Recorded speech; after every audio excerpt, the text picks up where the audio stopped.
coaching this generation's real estate superstars. Harris Real Estate University. This is called our Harris Real Estate University 7-step buyer process.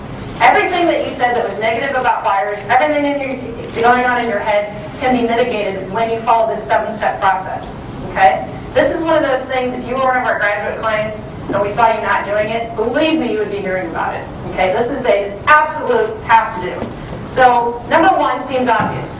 Convert the lead.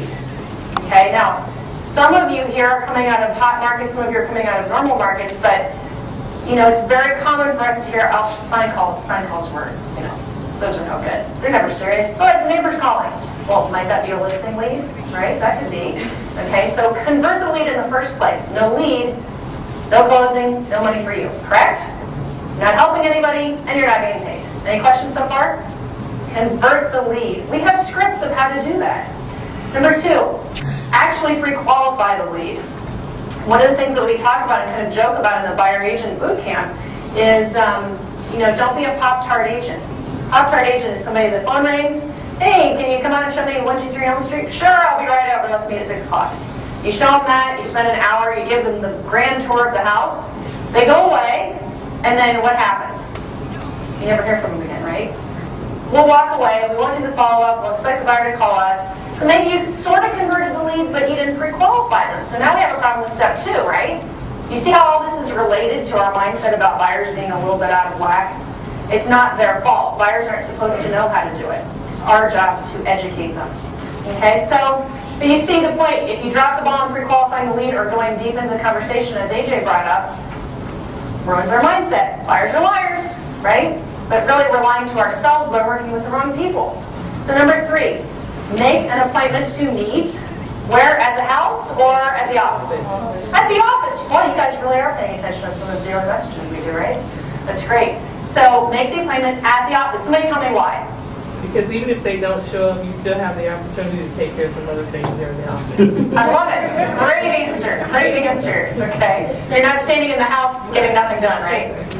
Why sets the stage for professionals? Absolutely. Sets the stage that you're a professional. Okay? You guys are all professional, right? You intend to get paid. That's what professionals happens, right? Okay. What else? Safer. It's safer. Okay? And that's not just for ladies. That's for men too. You want to know who you're dealing with.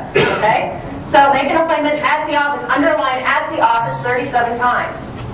Okay? Seriously. Period. Thank you. Okay, how many of you, every time a buyer calls, you meet them at the office? Raise your hand every time.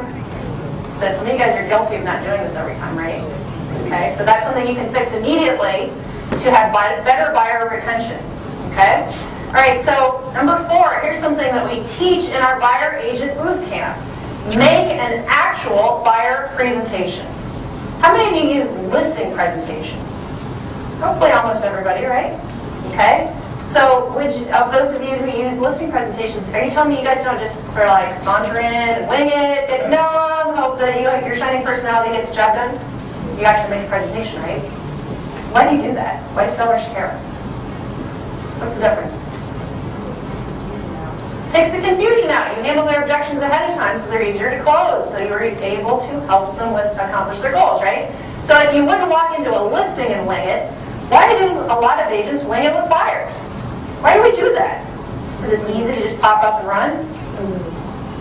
For some of you, it is the way you were taught. Okay, if a buyer calls, you better be on it, right? You just hope for the best. Some of them go to a lender, they'll get pre-qualified, they'll show up, they'll be fine, right? Not so much, right? Okay, so make a buyer presentation.